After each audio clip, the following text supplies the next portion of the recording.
अगली सुबह राहुल हमेशा की तरह जल्दी उठ गया, लेकिन आज उसके मन में एक नई खुशी थी। आज स्कूल के बाद उसे फिर से शर्मा जी की दुकान पर जाना था। तुम ये जरूर कर लोगे। इतना कहकर शर्मा जी वहां से चले जाते हैं। कुछ देर बाद शाम ढलने वाली होती है, लेकिन अभी तक दुकान पर एक भी ग्राहक नहीं आए होते हैं।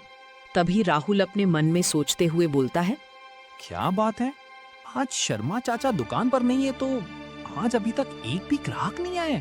ऐसी क्या बात है? तभी अचानक एक ग्राहक दौड़ते हुए आता है और बोलता है, बेटा 1 किलो चीनी और आधा किलो दाल देना, थोड़ा जल्दी देना बेटा।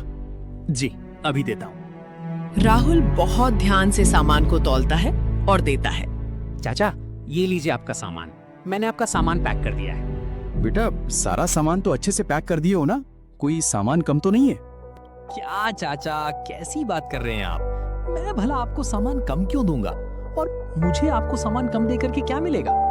ठीक है बेटा, मैं तो बस ऐसे ही पूछ रहा था। ये लो सामान के पैसे। राहुल पैसे को देखता है और उसे अपने पास रख लेता। कुछ देर बाद राहुल बाहर देखता है। शाम ढल चुकी होती है। फिर वो अपने मन में सोच ही रहा होता है कि तभी एक अनजान आदमी फिर से दौड़ते हुए आता है। राहुल देखता है कि उसके चेहरे पर घबराहट थी और वो जल्दी में लग रहा था। भाई साहब जल्दी से 5 किलो चावल दे दीजिए। जी अभी देता हूँ। फिर राहुल तुरंत चावल तौलकर पैक कर देता है। ये लीजिए भाई साहब आपके सामान के पैसे। राहुल पैसे को देखते ही बोलता है, चाचा आपने पैसे कम दिए हैं, इन पैसों में 200 रुपए कम है। पैसे कम हैं? अरे शायद जल्दी में गलती हो गई। हाँ ये रहे बाकी पैसे। चाचा अब हुए ना पूरे पैसे, मैंने पैसे देखते ही जान गया था कि इसमें पैसे कम हैं। अरे धन्यवाद बेटा, अगर तुम ध्यान नहीं देते तो मुझे बाद में शर्मिंदगी होती। अरे कोई बात नहीं चाचा, ऐसी गलती सबसे होती है, आप जाने दें, उतना इस बात पर ध्यान ना दें। लोग तुम्हारे बारे में सही बोलते हैं बेटा, तुम्हारे जैसे बच्चे बहुत कम ही मिलते हैं।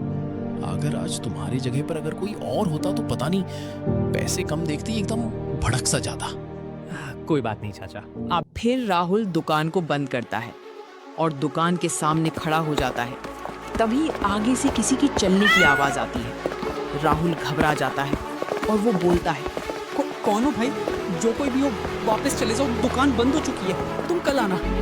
ये सब बोलते ही चलने की आवाज बंद हो जाती है, लेकिन फिर से कुछ देर बाद चलने की आवाज आने लगती है। राहुल और डर जाता है और डरते हुए बोलता है, नजदीक से आ रही है।